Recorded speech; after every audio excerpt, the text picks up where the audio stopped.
podcast name again? Poison Counter? Poison Counter. Poison Counter Podcast. You settled on it. You're not changing it. You're definitely not changing it multiple times. Probably. All right. Episode 1. Counter 1. Counter 1. Game 1, counter 1. Yeah, Game the one, first counter counter. Yeah. The worst counter. Yeah. The worst counter to get. Yeah, it's dawning on you. Your opponent is on. It's on a 10. It's a 10-round clock right now. Nice. Uh-oh. So Spencer, what do? I guess I'll just start with an intro. Do we want to say how big of an intro do you want to give? How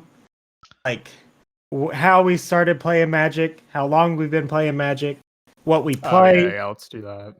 What's your background, Spencer? So I started playing Magic 2011, 2012. So it's been 7 years. And I started... God, you're old. I think Dark Ascension just came out. Or it was right around Dark Ascension. Jeez. 2012 was 7 years ago. No, that's crazy. World was supposed to end, and it didn't. It let us all down. Pretty typical.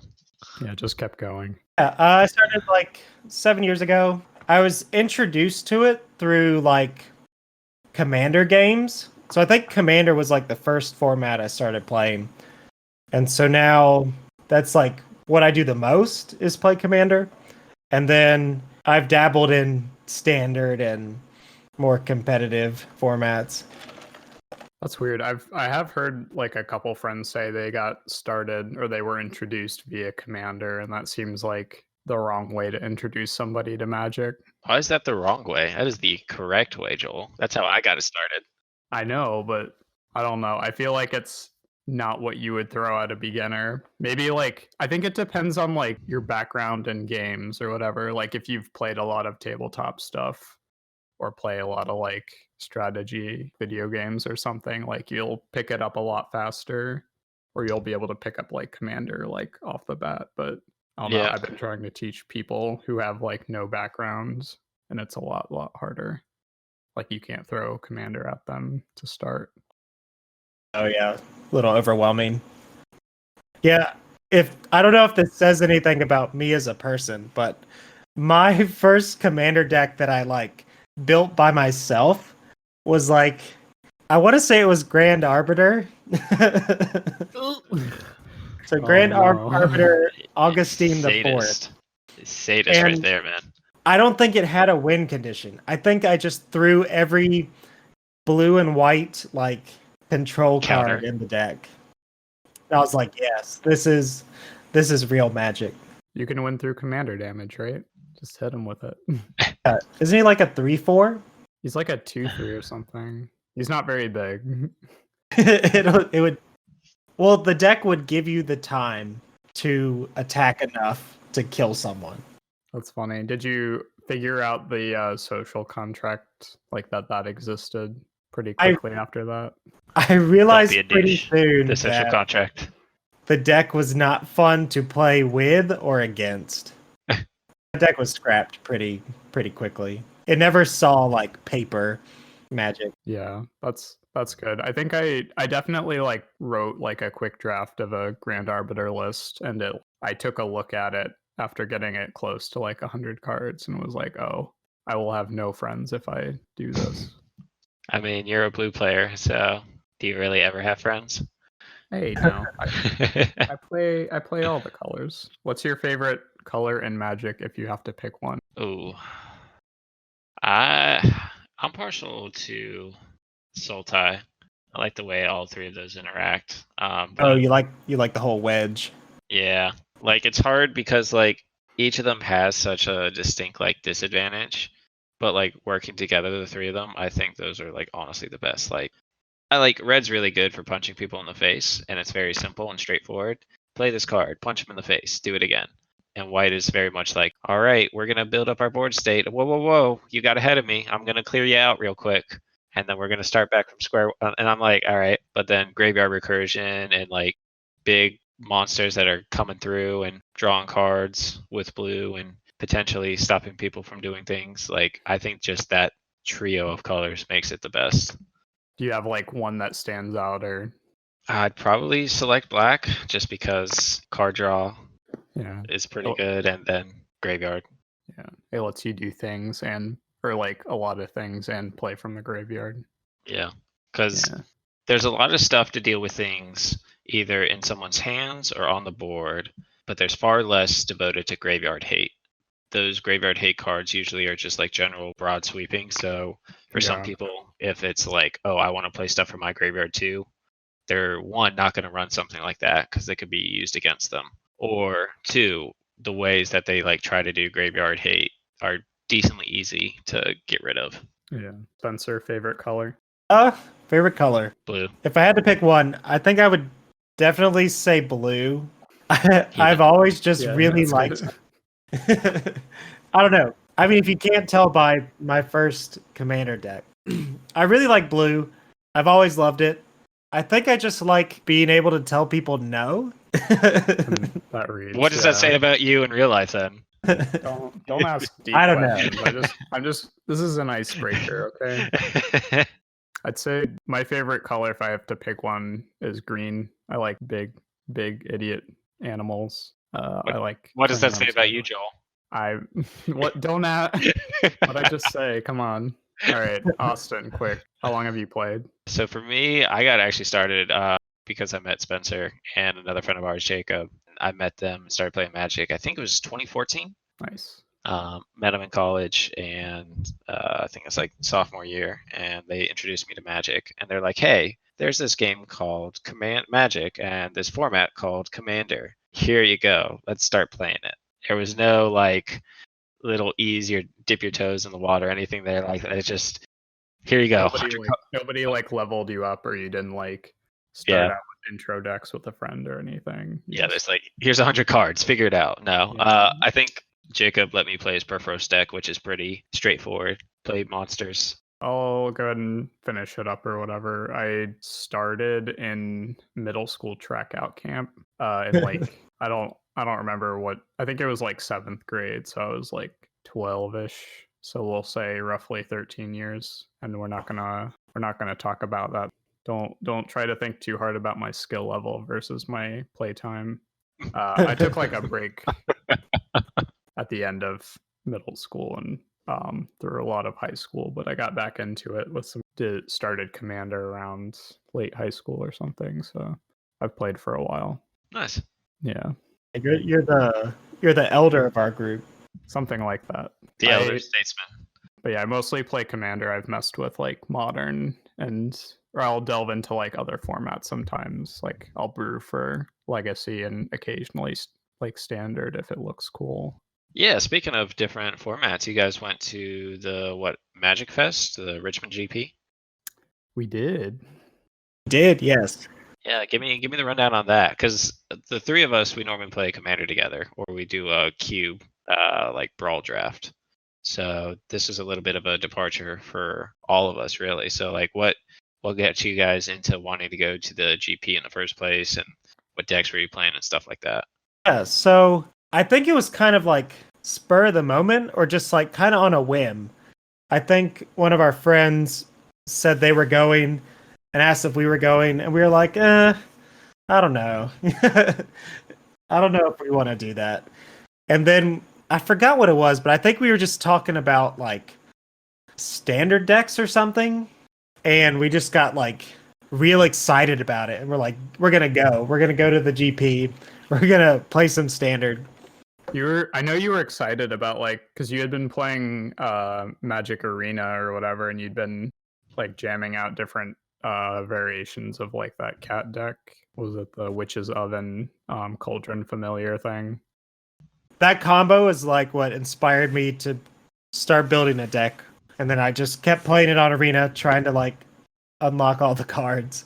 I think we did just like talk ourselves into it, and we were real excited because it seemed like, oh, maybe we can like attack this pretty like solved meta, or it was just like full of Okos. Yoko Onos, as I like to call them. Yeah. But we were pretty into I don't know, at least like trying it out, because like the Magic Fest like doesn't come around this area that much. Like sometimes events come to Charlotte and stuff, but a lot of them are in like, what is it, Vegas, I guess. Is that right? Vegas and like Seattle. Yeah. So we're like, oh man, this is the chance. Quick, let's do it. We're gonna get a Airbnb and go play in the GP and try to make day 2. Yeah, that was the dream. Yeah, we're like, I don't know. Yeah, I think we went in with like relatively healthy like optimistic but like healthy expectations, because I did not do well. I Yeah. woke up cranky. I went 1-3 and dropped.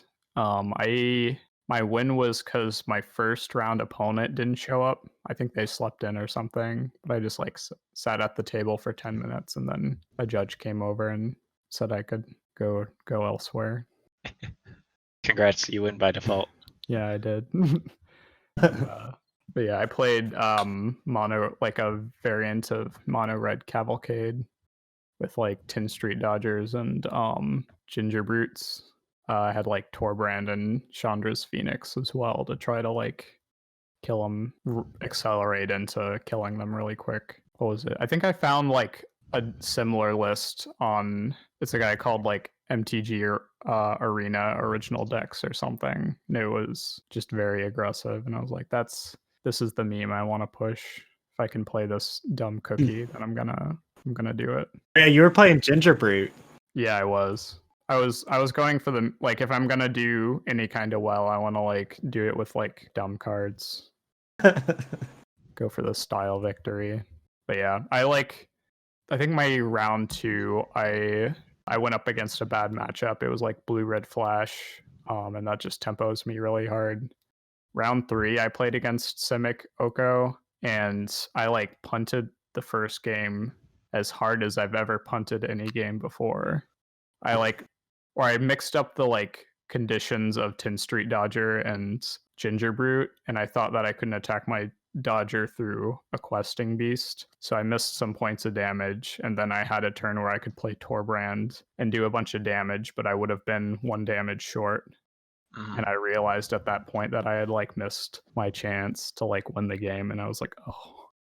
And my morale was just shattered, so I like played poorly and like didn't have great luck the rest of the day too. So it was fine. I wasn't like emotionally crushed, but I was just like, all right, I'm like ready to go draft. Yeah. Nice. That sucks. Well, if we ever play a game, I'll be like, hey, Joel, just treat me like a Simic Oko real quick. No, I will tilt out so fast. All right, quick, Spencer, what did you play? Oh, I played. I guess the like official term for it is like Aristocats, because it's like Is that the official term? I think so. I think I've Hey seen man, that. Disney Plus is out now. Can I not say that? But yeah, basically, it's just the core of the deck is like abusing the loop of Cauldron Familiar and Witch's Oven. So you sacrifice the cat to the Witch's Oven, you make a food, and then you sacrifice that food, bring the cat back from the graveyard, and you could just like loop that once per turn, I guess. But usually, I think typically people play Rakdos, so the red-black version, where it's like more aggro based, Right? and they have like Claim the Firstborn. They have like, what is it, Rattle Bones, that like 2/1 for 1 skeleton. Mhm. Yeah, that guy. Those ones. Do those ones play like the Claim the Firstborn, or do you know Which ones? the red black aristocrats? Yeah, so the list I've seen play like 4 Claim the Firstborn, which is pretty wild. Claim the Firstborn should hit planeswalkers. That's all I'm saying. It should, and it would also be very busted. A little bit. I mean, if it only hit planeswalkers CMC 3 or less, that'd be fine. We need ways to like deal with Teferi, like Tiny Teferi and Yeah. Oko and junk. So Old man yells at cloud. What were you gonna say? how'd you do in your matches there, Spencer, with your aristocrats? I play the cat, I play the oven, I play Cruel Celebrant, and then I play Mayhem Devil, and that's like the core of the deck. Just deal a bunch of incremental damage, death by 1,000 cuts. Yeah, dudes you could have die and come back a bunch of times, and then a bunch of dudes that care about that happening. Basically, I think you had the murder or the knights. What were they? the Midnight Reaper. Yeah, that guy's good. Uh, One draws you cards. Whenever something dies, I lose a life and draw a card. So that was my main way of like card advantage. But yeah, so I ended up going 4-3, which is better than I ever thought I would do. Like showing up to my first big Magic event with like a homebrew deck. Round 1 was actually a mirror match. Like I went in, like all the preparation for that weekend was like, okay, how do I beat Oko?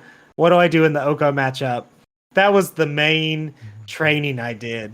And then round 1 montage.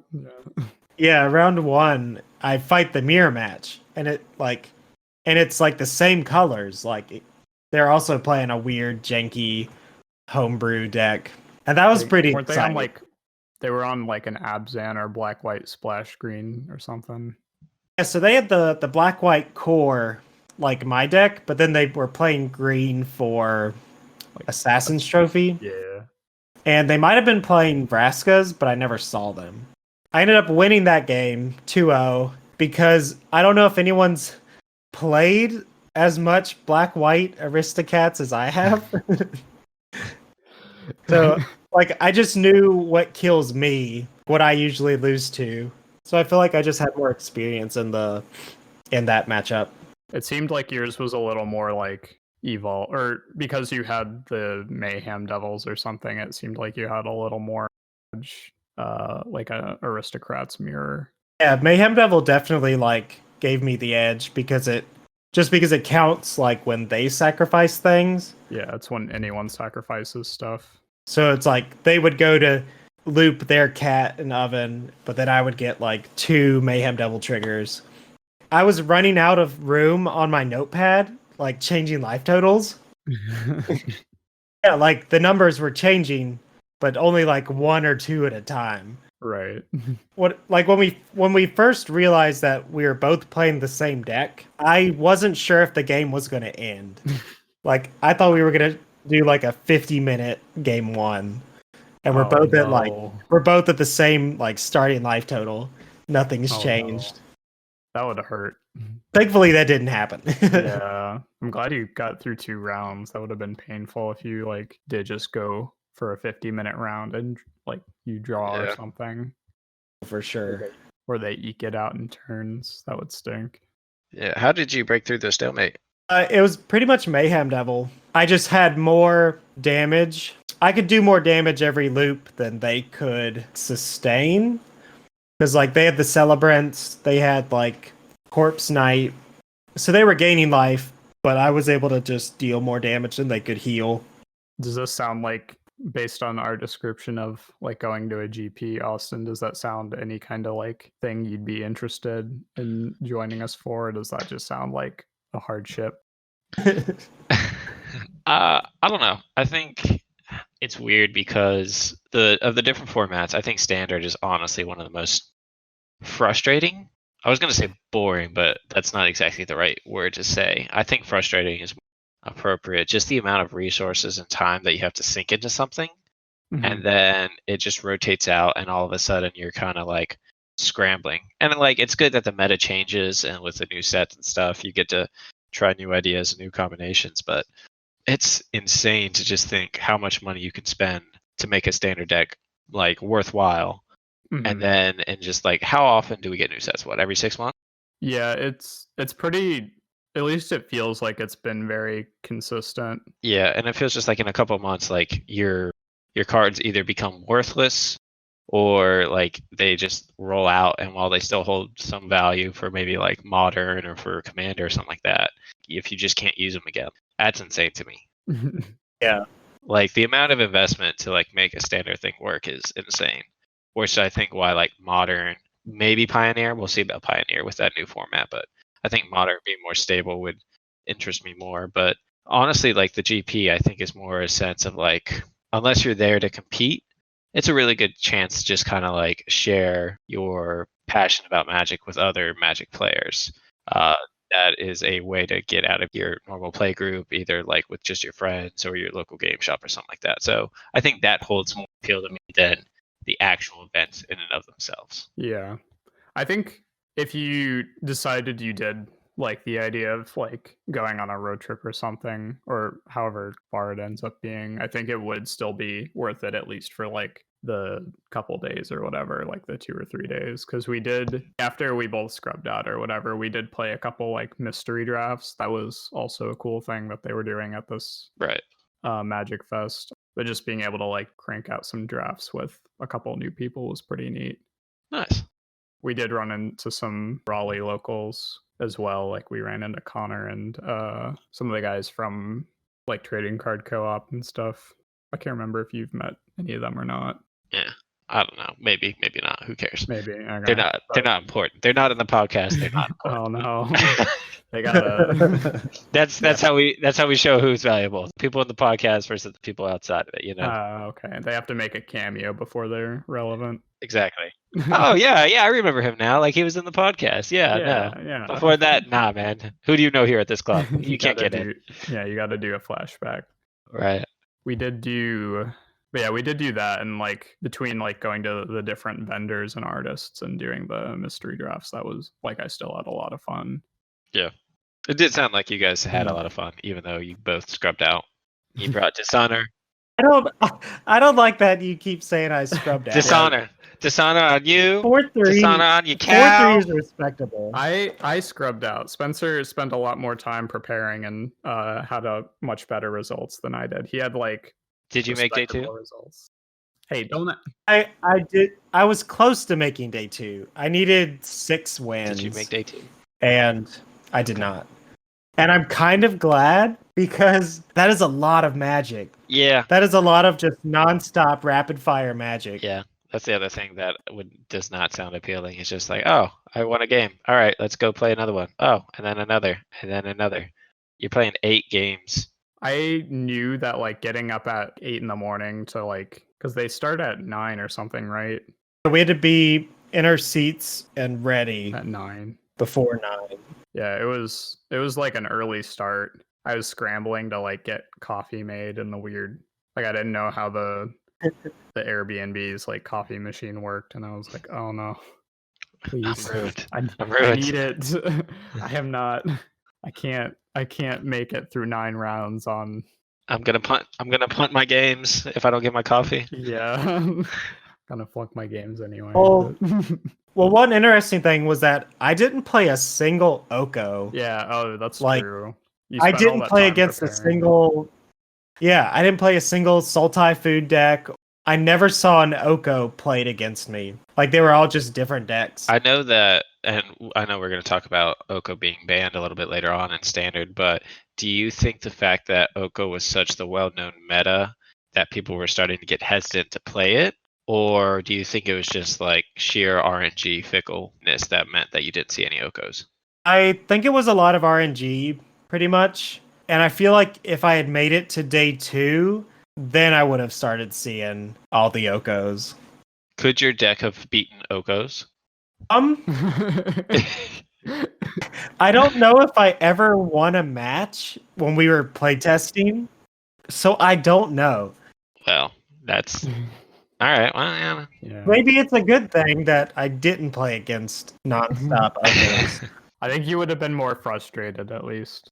But yeah, I did notice like when I was sitting across the table from nobody round 1, I looked to like my left and right, or none of the decks were Oko decks, I guess. I think I saw like Fires, I saw a weird life gain deck, I saw maybe Flash or something, but I was like, oh, not everyone here is just jamming Oko. I feel like a lot of like the pros, higher level people were like playing Oko anyway, just because like it did have a bit of an edge, but like I think people were like either I want to try something else out or I want to try to figure out something to beat Oko. Yeah, I don't know. Yeah, so we we drove up Friday after work, and it was like 2.5 hours. Yeah, it was about a 2.5 hour drive. That's not as bad as I thought it was going to be. I was totally expecting like it was going to be like a 4 or 5 hour drive. And then we stayed at the Airbnb that was like walking distance to the convention center, which was really nice. We went out to eat a couple times. That was fun. Yeah, that was fun. They had a lot of like Korean restaurants, which I didn't expect. Yeah, we'll have to find that again. Real quick, mystery drafts. We did like 2 of those, right? Yeah, so I ended up doing 2 of those. I don't know if did you only do 2? Yeah, I think I only did 2. Okay, because I know like our friends were doing things while we were both playing standard. Yeah, they had like those special playtest cards.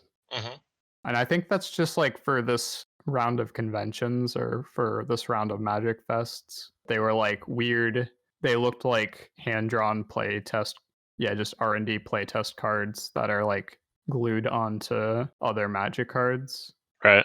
But it's like printed on that way. It's one card. Gotcha.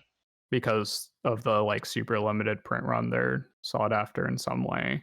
They were very interesting to draft with because you would like open up a pack and see like a weird playtest card that like maybe it's a 2-drop creature that does something funny, or it's like that weird vehicle. What was it, a unicycle or something?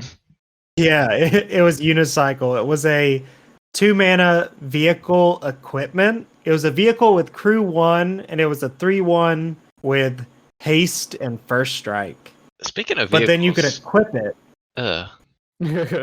But like speaking of vehicles, like they like fell off the map after Kaladesh, right? Yeah, like now vehicles just feel kind of like they'll just throw 1 or 2 in a set, kind of like haphazardly. Yeah, I feel like because like vehicles got introduced in Kaladesh, correct? Yeah. I don't know. I just feel like vehicles were kind of like, oh, this sounds pretty cool. Let's try it out, and then they did it, and now they're like, well, we kind of used all our ideas for vehicles in Kaladesh. What do we do? Shit, damn it. And they're still thinking about it. Well, it's funny you would mention that because I kind of want to do something with that in a future episode. Just have like a vehicle-based thing. But we could talk about that later. Yeah, no spoilers. No spoilers on future episodes. Foreshadowing. No jumping the shark on episode 1. But yeah, some of the playtest cards were neat. But it was hard to like I would look at the front of the pack and see like something kind of cool or something really weird, like what was it, Yawgmoth's etchings or something. It was Yawgmoth's Testament. It's an interesting card. I can't remember what it is though. I could look it up, but I remember it's the opposite of Yawgmoth's Will. I thought it was funny because it's like Yawgmoth's Will and Testament, but it said something like you can play cards from exile. Oh. It was pretty much the opposite of Yawgmoth's Will. So the Will like exiles everything after you cast it, and then this one like brings everything back. Lets you like keep going. So like you would see, I think, I saw something like that in the pack, and then there would also be like a strong like role-playing card for the deck that I'm like shooting for. I was like, do I take like the playtest card because like maybe it's cool to have later? Do I try to like I want to try to like do well in this draft? Do I just take like the solid creature? Right. Because they had like the mystery packs had like stuff. It was from a lot of different sets. It was from stuff from as far back as like Mirage or something.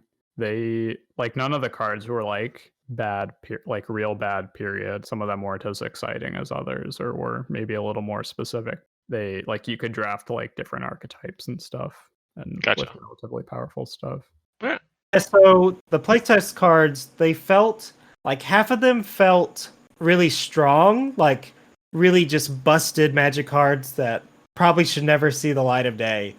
And then like the other half just felt like uncards, kind of just jokey for fun. Right. Like they didn't really do anything. They were just weird. Like I ended up with a lot of cards like Wizened Arbiter, and there was one that was like a cat or something, but there were a couple that like let you get cards from outside the game. Those were interesting, I guess, because you're like playing with your side. You can only use cards in your sideboard, but you can play cards from like, I don't know. Wish it is like a okay mechanic, I guess. That one card, the Wizened Arbiter. Arbiter, yeah, that's basically a white wish. You just go grab a white card. Yeah, you go get a white card and like replace it with a card in your hand. It's like, oh man, I can go get my enchantment 8, I guess. I can go find my disenchant if I need it. But yeah, it was like, so like sometimes you would find a card that's like just a role player in your deck. Some cards were just like very strange, and you'd have to be like, do I wanna like try to build a deck, or do I wanna like try to spec on these? I don't know. Right. So yeah, the set was, I guess it's a set. Can we call it a set? It's a product. I don't know. Yeah, so the mystery boosters were interesting because like, yes, there were the test card in every pack, but then like there would be cards and you couldn't be certain that you would ever see synergy for it. Like you could take a card and be like, okay, I'm going to try to build around this, and then just see nothing. Right. It's weird going into it blind, especially on a set like this. I had some like kind of cohesive decks. Like I was really excited about my first deck. It was like Aetherflux Reservoir Tinker Storm kind of thing. Control. It turned out to just like be able to find Aetherflux Reservoir pretty easily and then gain life until I ran out of cards or my opponent eventually beat me. Like it's hard to like get to 50 life in a 20 life like 1v1 format, turns out. So I don't know.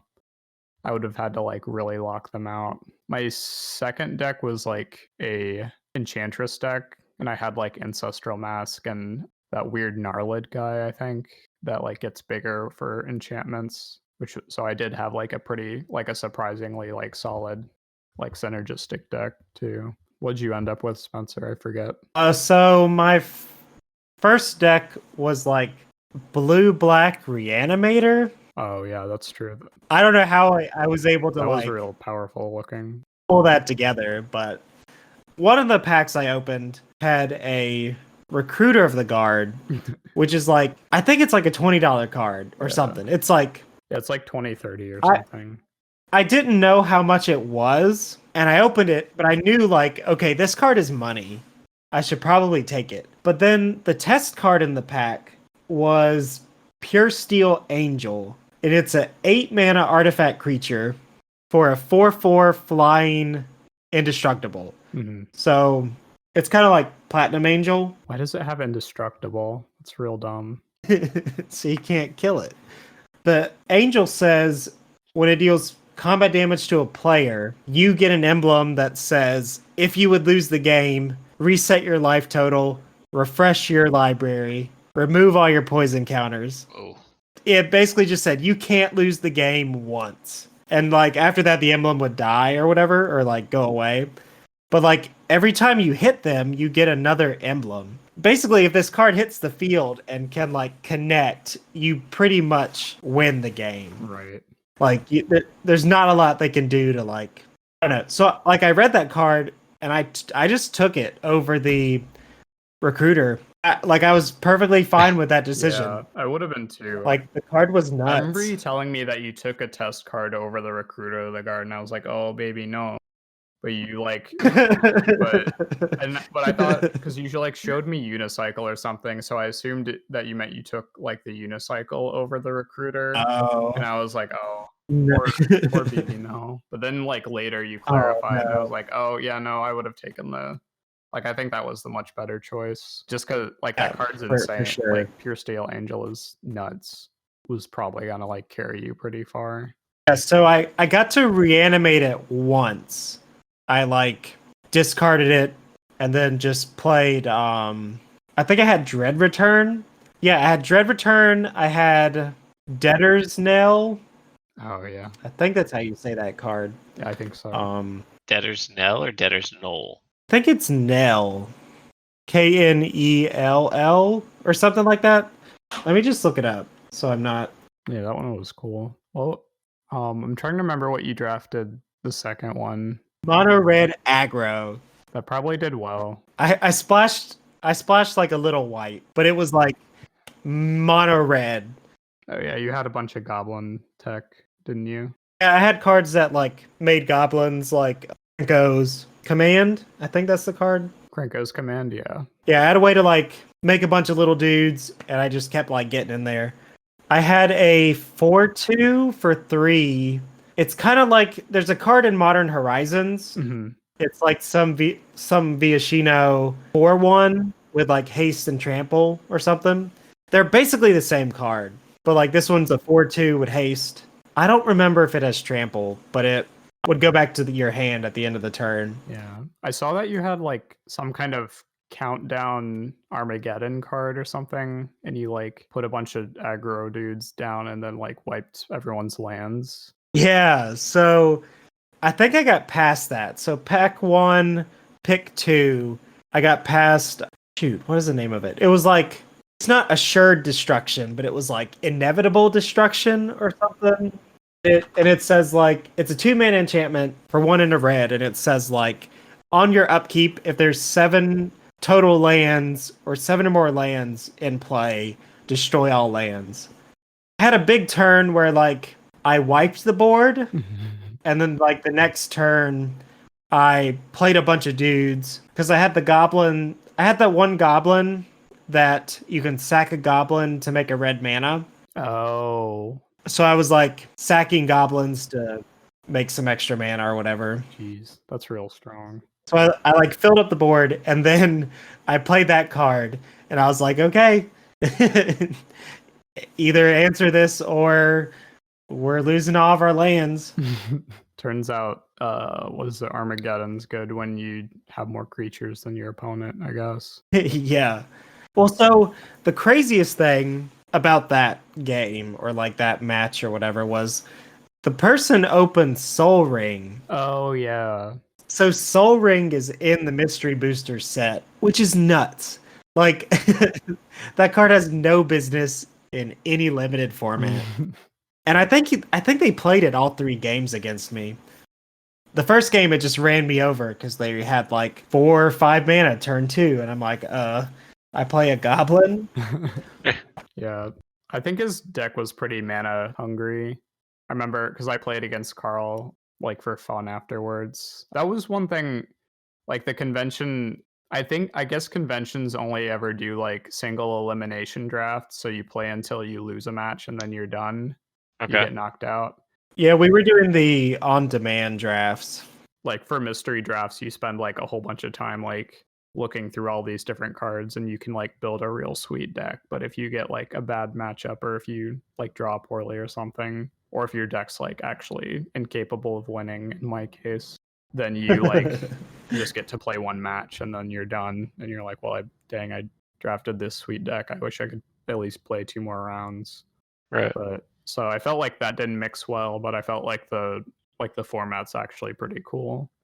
Like you can get some cool stuff in it. Like I opened like a Colligan's command, which was pretty neat. Apparently we like high rolled pretty well, like a lot, I guess, when we were drafting those because we opened like actual Money. like actual money. I don't remember. I think I like that and Aetherflux Reservoir Oh wow. and that Knight from Cold Snap that's like $15 for no reason. The one that lets you play knights from your graveyard or something. Mm. But yeah, I thought it was cool. You opened, or I think Spencer, did you open like a sliver guy? Yeah, so I had a really insane pack. I opened 2 mythic 5-color, really expensive cards. So I had Sliver Hive Lord, which is like $20. I guess that's not that expensive, but relatively, I don't know.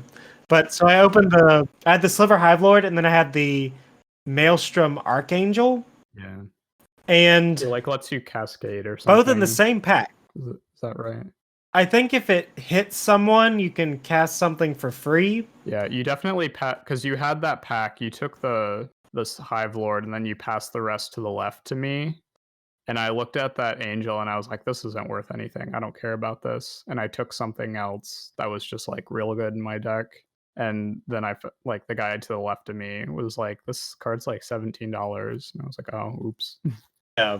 And well, in addition, the playtest card I thought I really wanted it. I didn't want to pass it because I didn't want it to wheel, or I feared it wouldn't wheel or whatever. It was Morrow Goes Nuts or something. It like doubling effect. Morrow's Gone Nuts. Yeah. And it just said it was like a 1 mana enchantment, and it says double any effect that doubles. Does that give me quadruple strike or no? I never asked a judge. I meant to. But if you have doubling season out, it would quadruple your tokens, which is very silly. But thankfully, no one took it, and it did wheel and make its way back to me. We have talked for a while, and we have not gotten to our two of our topics. So I'm gonna crunch through bans real quick, unless anyone has anything they really want to say about it, and then I guess we'll talk about the main topic for like 10-20 minutes. Okay. Cool. So bans today, they banned Oko, Once Upon a Time, and what was the green instant thing again? Veil of Summer. Oko and Veil of Summer like busted in half. So I think that's like reasonable. Once Upon a Time was pretty good. It was probably also maybe a little strong for standard. But like if you have them already, I feel like they're very good in modern and like pioneer. So you're not like missing much. Right. So I still think that that's like a fine card to like play in other stuff. Veil of Summer was banned in Pioneer. I think it was banned before it was banned in Standard. Surprised it took them this long to ban Oko, honestly.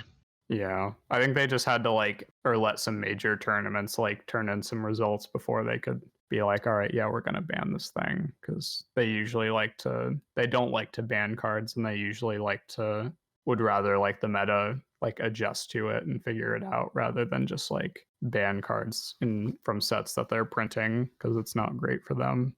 Right. Or they banned a couple cards in I think they just banned Ren and 6 in Legacy or something. Yeah. I think they restricted the new Narset in Vintage, which makes sense. That card's dumb. Yeah. I also just hate that they printed that card and then printed a draw 2 mechanic in Eldraine, but that's a dead horse. We're not going back to that. So one of the things that I want to do on this podcast is just pick a topic or a theme or something and just say, what if this was a Magic set? I really like designing things or just coming up with new Magic cards or video game mechanics or whatever. So for this first one, I had the idea of what would a Scooby-Doo themed set be like? Okay, but first the important question. Which version of Scooby-Doo is the best? Is there a movie or a series that you think is better than the others? And my answer is, of course, and it's A Pup Named Scooby-Doo. Fantastic series. Oh man, I remember A Pup Named Scooby-Doo. I remember the name, but I can't put it, I can't picture it in my head. Is it just It's the one where they're all preteens in Coolsville. Oh. They almost got the bowl cut. Yeah. They're all children. I remember liking it. I don't remember anything that happened in it. I don't remember anything that happened in it either, but just seeing them all. Austin, it's got to be Yeah. memorable if it to be the greatest. I agree with you that young Scoob is probably a lot more funny. It's memorable to me because it's what I spent my time watching. I didn't watch the original 60 series or anything like that because that's fair. I watched a lot of the old Hanna-Barbera era Scooby-Doo on, I think they played it a lot on Boomerang at CC's Pizza. Yeah. Don't ask me why I was there a lot. But I watched some of that and I saw a little bit of the newer seasons. They played a lot of the movies on Cartoon Network a lot growing up. Yeah. I think the Zombie Island one was one of the better ones that I liked. I remember liking the UFO one as a kid. Yeah, but I don't think that one was... Or not the Ghost of the Alien one. Yeah, the Alien one. That one probably is pretty bad if you go back to it now, but... I mean, they're all pretty bad if you go back to it. It's from the 60s. I mean, the movies are from... Yeah, the 90s. Yeah. I don't know. What about the live action one with the guy from that was the guy from that 70s show in it? I don't think it was that 70s show. Which guy? Ashton something.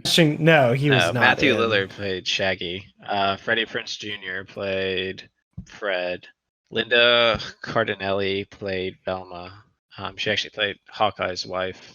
How do you know all this? I'm a big movie buff, man. That's the one thing. Like, Also, is this the newer one or is this the like old one? this is from like the 2000s, like the Okay, 2001, okay. like the OG, like Scooby Doo's. And then, yeah, and then OG Daphne, live action. I think is played by Freddie Prinze Jr.'s real life wife. I don't remember her name though. That's the one character I don't remember, but Is that where they met? I don't. I hope she's named Daphne too. Sarah Michelle Gellar or Gellar. I don't know how to pronounce it. That's it. That's her name. I think she played Buffy on Buffy the Vampire Slayer. You are absolutely right. I know I just I'm made staring that at a computer connection screen, in but I my did not head. look this up at all. So you can trust me, internet. He would never lie. I would never. Was Buffy. But yeah, making a Scooby Doo set.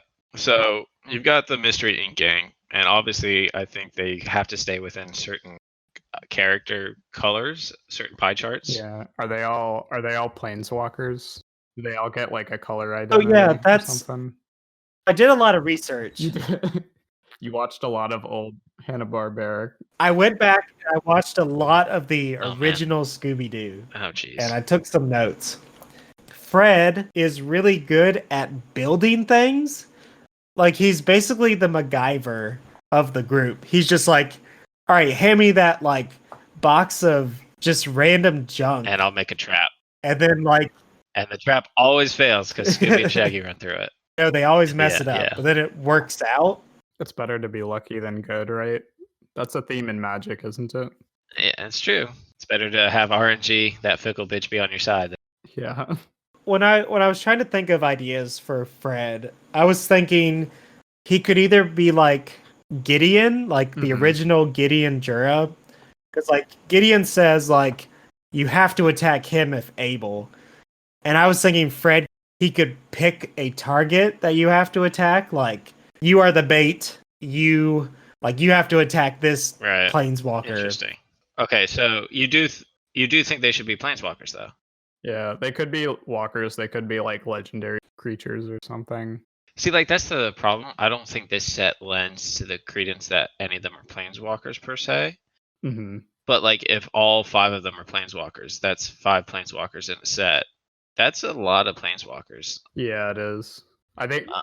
I think it's funny to just like swap out like Wizards original like Justice League with the Scooby Doo or like legally distinct Scooby Doo knockoff characters. Right. Yeah.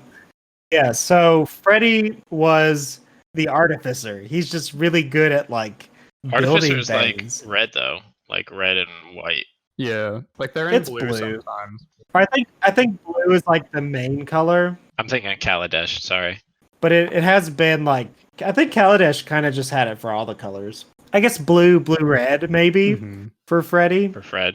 I feel like Fred's harder because like maybe the other few have like more distinct like color identities. Maybe. Well, I mean, Velma is blue and just blue 100%. There is like no deviation from that. She's the smart one. She figures things out. She has her jinkies moment, and that's it. Yeah. So my notes, I have Velma as very thirsty for clues. Oh my god! Please never say that sentence Yeah. again. Are we? Yeah, I guess we could bring clues back as a mechanic. Wow.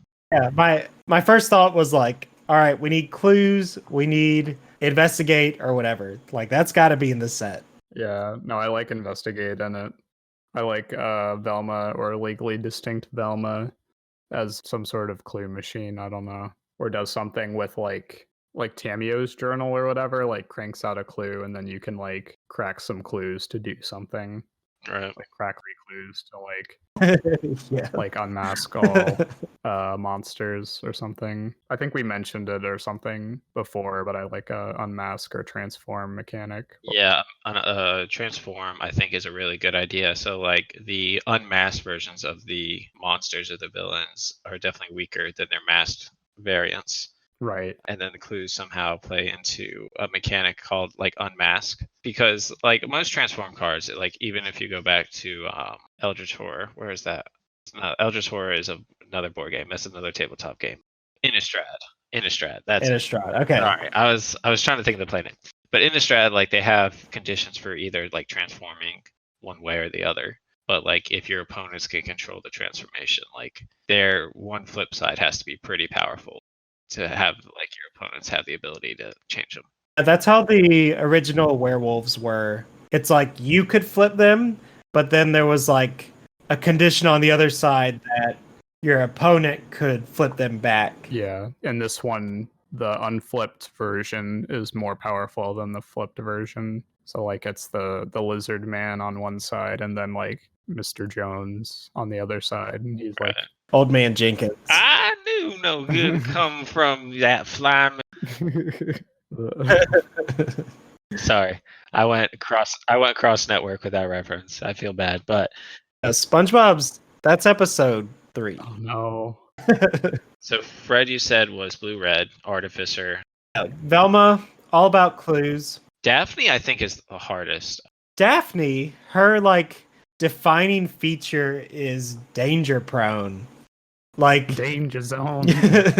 like they at one point they're like, that's danger prone Daphne for you. Is that her nickname in the series? They say it at some point. She's just real good at just getting into trouble. Does that make her like a black aligned creature? Black red? I could see black red. Or maybe just mono red. Like she just goes. Caution to the wind. I like that. That could work. Another interesting thing that I noticed while watching the original was that Shaggy is pretty much a rogue. He's real good at breaking into places, and I guess I haven't watched it in a while before like I went back, but I just pictured him as like a coward, likes to eat food, stuff like that. But he's acrobatic. He can just break into like high windows. He can crack saves. They're like, "Oh, Shaggy, open that safe for us." And he's like, "All right, stand back." That's insane. And he just does it. And I'm like, "What?" He's just like a master thief. He'd probably be like some sort of blue-black. I don't know. Just rogue. I think he needs to have the partner mechanic with Scooby. Oh yeah. Partners with Scooby. Yeah, that would be really hard not to do. Scoobert do. You have to get the whole Scoobert do Finnegan or whatever his last name is. Yeah. Full name. And then I have Scooby as just like really good at disguises because he's constantly dressing up like people. Like in every episode, he's just like disguised as a person. Does that make him blue or green or both? Maybe he's both, yeah. Maybe Simic. Maybe he could be blue-green. We got a lot of blue. That's a lot of blue heavy stuff. I think you could like force them into like either a cycle of like ally color or enemy color creatures or something, or planeswalkers. Maybe creatures. You could make Scooby like blue green and then make Velma blue red. No, I don't know. Blue red is Fred. Yeah, I don't know. You don't have to figure out the exact thing, but like you could work it out. One thing I just now thought of is like you could have them like partner for one of the like they don't have to partner together, but like maybe you have a different mechanic that's like some sort of synonym friends. So like Shaggy could go find you Scooby Doo, and Scooby Doo could go find you like Fred. Oh man, now we're getting into like Yu-Gi-Oh territory. Yeah. Oh no, that's true. Summon the Gatewatch or something like that, which is summon Mystery Inc. Would they all have a shared like subtype, like meddling kid or something? That'd be better. Now that you say it, I don't really like mechanics that are like go find this specific creature or whatever. Yeah. Like partner is kind of cool, but like when you have a whole archetype of critters that like just go find like specifically find each other, you like tread on Yu-Gi-Oh territory pretty hard.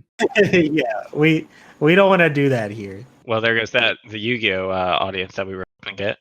Like whenever you have like a tribe or like even like a Maze's End kind of mechanic or Gates mechanic, like you kind of when you build that like deck and construct it, it kind of feels very like kind of pre-designed almost.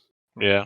I don't know. That's kind of how I felt when I've played stuff like Allies or Gates or something. Like it feels very like you're not coming to the answer on the own. You're just kind of like finding the answer, and like R&D's kind of built the deck for you already. Like you're just trying to assemble all the mystery ink or whatever. Like I think it's fine to do like a couple things, like kind of like maybe like the Cauldra set, or they had like that set of artifacts in the core set that was like the scepter and the crown or the throne or something.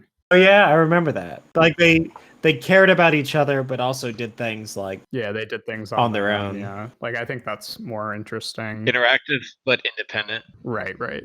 I think the team of 5 should be like they should play well together and like have synergies with each other, but like you don't have to have all 5 of them to like start doing stuff. I think they could be like self-contained, or maybe like Scooby and Shaggy are partner planeswalkers, and the other 3 are like complementary, but maybe like pretty self-contained Right. little engines on legendary creatures or something. Yeah, like Velma for sure is the clue creation. Red is like traps and like artifacts. And then Daphne is just kind of running headfirst. Almost like would be like a top mechanic for Daphne, and she draws like the most attention. So maybe something like that. You could have like a clues archetype or almost, and then maybe some sort of artificer archetype, like artificer artifacts matter thing. Yeah. Or maybe you have constructs. I think constructs is a big thing because some of these like monsters or some of the villains use like constructs of their own, right? In one episode, it's actually like a robot that like malfunctions or is programmed. A robot that is programmed. Wow. Who would have thunk it? Or like someone, I'm trying to remember. I think someone like hijacks the programming or changes it to make it evil. Scare people away from Sorry, more SpongeBob. the boardwalk. It's the dirty bubble. Was that where that was from, or is that something else? Yeah. That was Mermaid Man. It just triggers him. Good. Whatever anyone mentions evil. It's a good time. Yeah. So there's also like an unmask mechanic. Yeah, so I really want like some sort of villain and like unmask or transform mechanic in the set. And I was thinking it could almost be like, you know how the new Ugin makes a 2/2 Mm-hmm. and then like puts a card under it? It could be like that maybe, where like you just don't know what card is under that me or ghost or whatever. That's interesting. I think that's kind of cool. That would work as like a very generic thing, but I feel like Scooby-Doo has a lot of different, like they have a wide history of, or a very large backlog of different villains that you could base cards off of. Yeah. You're not really leveraging that. You could do a thing that says like manifest the top card kind of, and it's like a 5/5 like lizard man creature. Then when you unmask it, it could be like a mountain or something. So my biggest thing is like faction wise, there's not really a faction. It's Mystery Inc., but they don't really have any other allies that they like bring to the table Right. as creatures. Yeah, like there's the police, but they always show up at the end. It could be a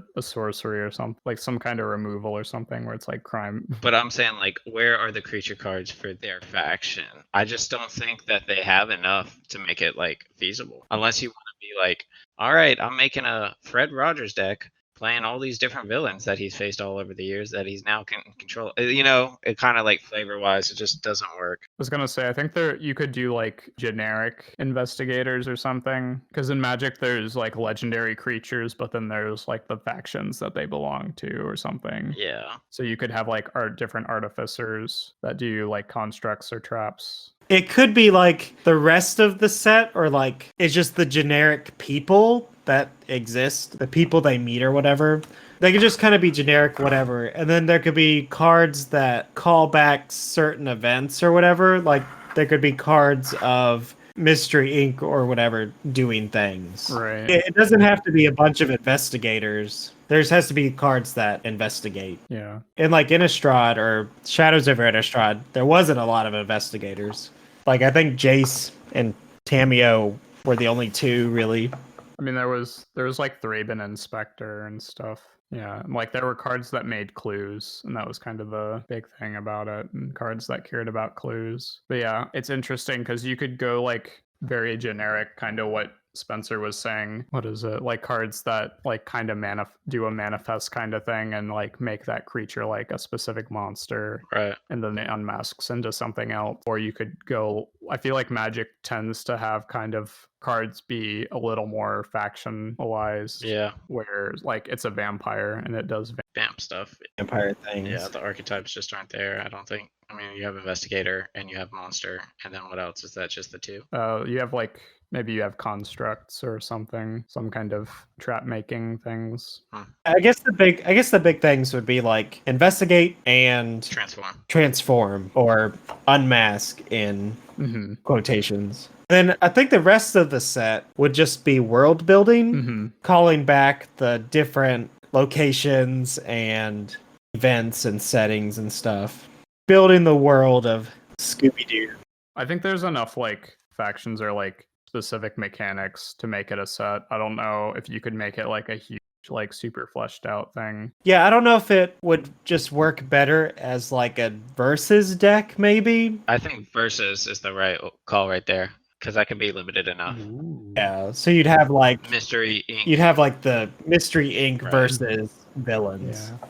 Oh yeah, the mystery machine, the legendary art vehicle for the set. It would have to be a vehicle. That'd be good. I don't know what it does besides maybe like it finds the gang, or maybe it poops out clues. I don't know. Yeah. Yeah. Mystery Inc. stuff. Do we want Scooby snacks? Food is a dumb mechanic.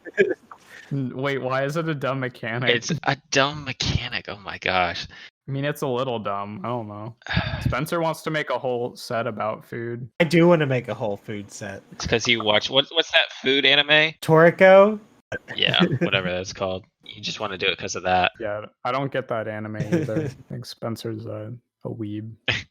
Like, I think food as a mechanic in like a set design for food makes sense, but with them introducing it in Eldraine, it just feels bad. Like fairy tales. Oh, fairy tales are about food, right? Yeah, they are. Let's make it a mechanic. Like that's fine. Like, nah, I don't know what they were trying to do with that. Like they have other I get that. like life gain mechanics. They have to that they could have reintroduced or reused besides making food, especially because like it's an artifact. Like, let me eat some mana created food. I don't know, man. Like in and of the world that is MTG, food just seems dumb to me. It does feel a little bit like a mechanic that kind of just like they were spitballing stuff and that kind of stuck for no reason. Or maybe it was like 11 a.m. and they were all hungry. 11 a.m. a.m. Yeah, and they're like, I think I could get behind some food right now. Yeah. Wait. There it is. That's the mechanic. I wonder if anyone meets Mark Rosewater, they can ask him if food is a mechanic because they spitballed it like at 11 a.m. during ding or something. Yeah. Right, so no Scooby snacks. I do like Scooby snacks. I think Scooby Snacks is a buff. I think it's like a green card. Ooh. It could be a card, and maybe it heals you or something. Or, yeah. I definitely think it's something like that instead of like a food creation. Definitely not collecting Scooby snacks. I think that's better than, let's just make food the mechanic that we use in this set. So if unmask is a mechanic in the set, I definitely want to see a card that says like, that's no mask man.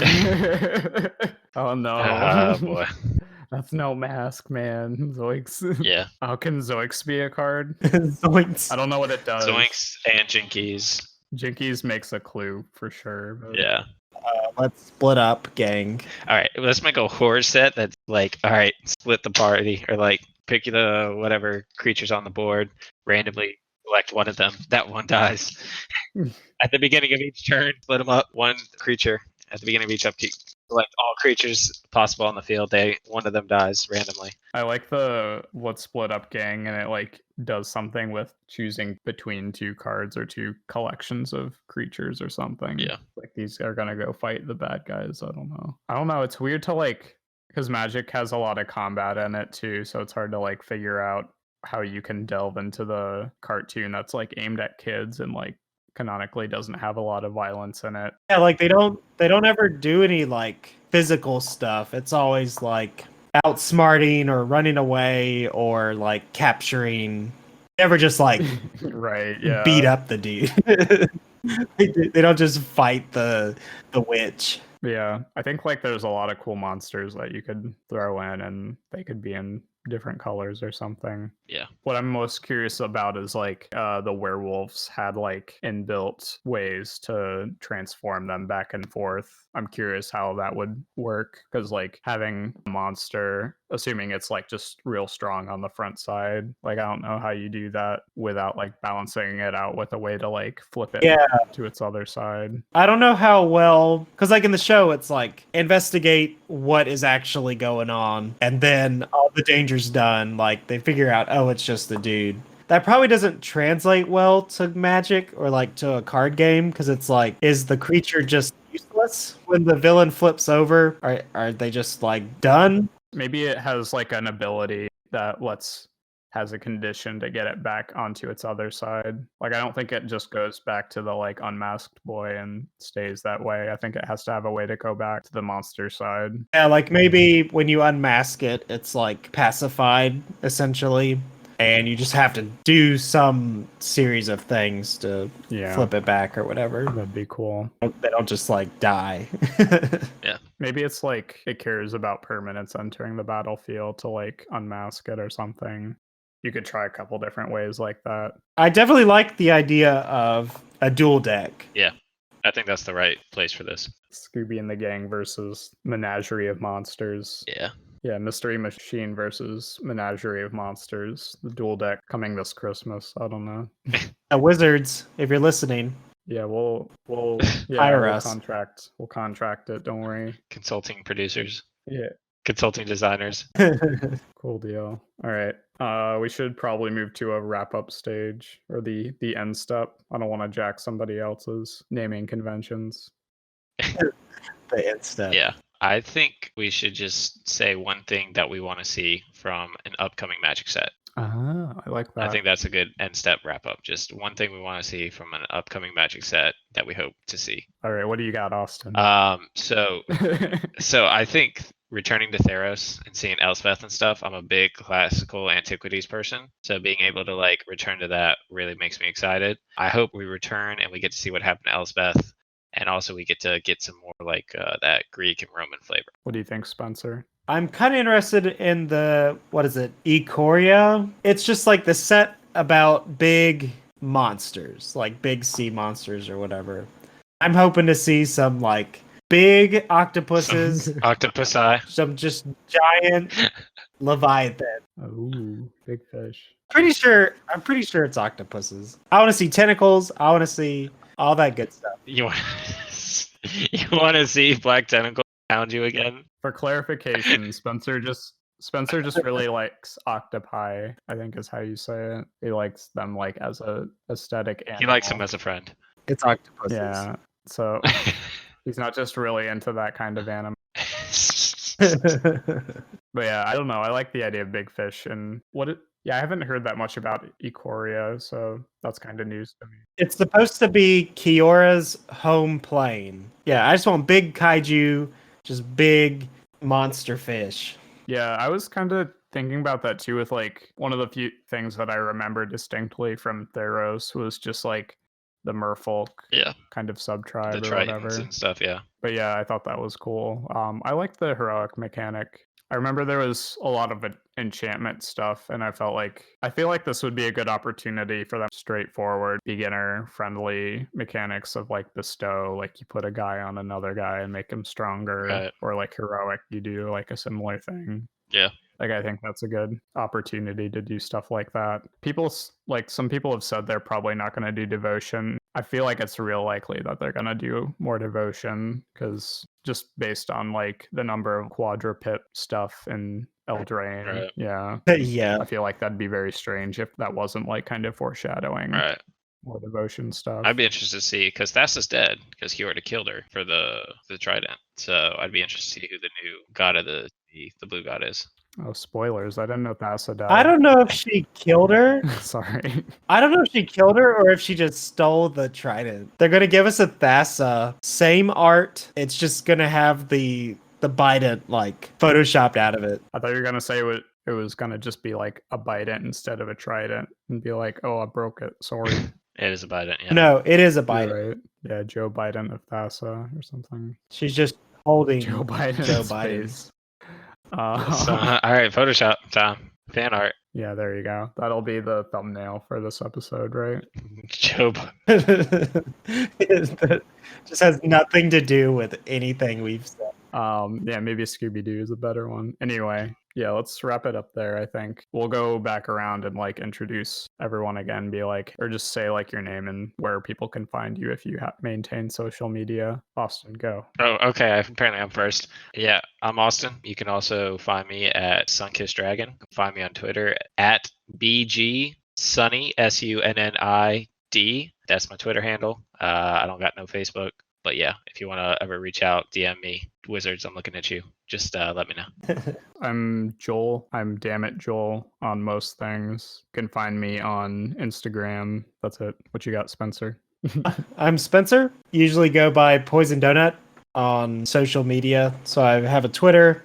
I stream card games on Twitch, twitch.tv/Poison Donut. The name's never taken, so if you see a Poison Donut, it's probably me. Don't eat that. All right. Thanks for listening. We'll make more, probably. Wow, what a way to send it off. We'll make more, probably. Off into the sunset. All right. Thanks for listening. Yeah, thanks for listening to the Poison Counter podcast. We'll catch you later. See you next time.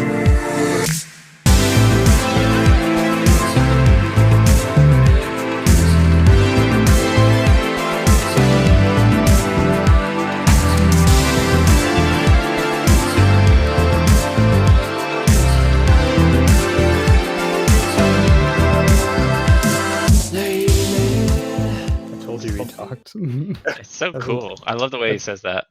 He's like a robot. Now record. Yeah, he's a bot. I am Craig. Here to eat your babies. Here to spy on you and record what you're saying. Yeah. Wow. So what is it? What's the podcast name again? Poison Counter. Poison Counter.